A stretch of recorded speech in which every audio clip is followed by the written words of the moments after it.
টানা বৃষ্টিতে ডুবে গেছে রাজধানীর অভিজাত আবাসিক এলাকা নিকুঞ্জ ১। শুধু রাস্তাই নয়, অনেক বাসাবাড়িতেও ঢুকে পড়েছে পানি। কয়েকদিন ধরে জলাবদ্ধতায় চরম ভোগান্তিতে রয়েছেন বাসিন্দারা। ৩ দিনের টানা বৃষ্টির পর নিকুঞ্জ ১ আবাসিক এলাকায় ব্যাপক জলাবদ্ধতা তৈরি হয়েছে। এতে এলাকার প্রায় সব সড়ক পানিতে তলিয়ে গেছে। অনেক বাসাবাড়ি ও ভবনের বেসমেন্টেও পানি ঢুকে পড়ে। নিরাপত্তার কথা বিবেচনা করে কয়েকটি ভবনে বিদ্যুৎ সংযোগ বন্ধ রাখতে হয়েছে।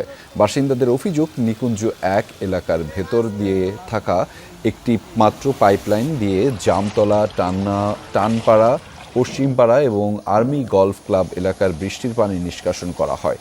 ফলে সামান্য বৃষ্টিতেই পানি জমে পুরো এলাকায় জলাবদ্ধতার সৃষ্টি হয়। বছরের পর বছর একই সমস্যায় ভুগলেও মিলছে না স্থায়ী সমাধান। তাদের দাবি, নতুন ড্রেনেজ পাইপলাইন নির্মাণ, পুরনো ড্রেন সংস্কার, ড্রেনের গভীরতা বাড়ানো এবং রাস্তাগুলো উঁচু করা হলে এই সমস্যার স্থায়ী সমাধান সম্ভব হবে।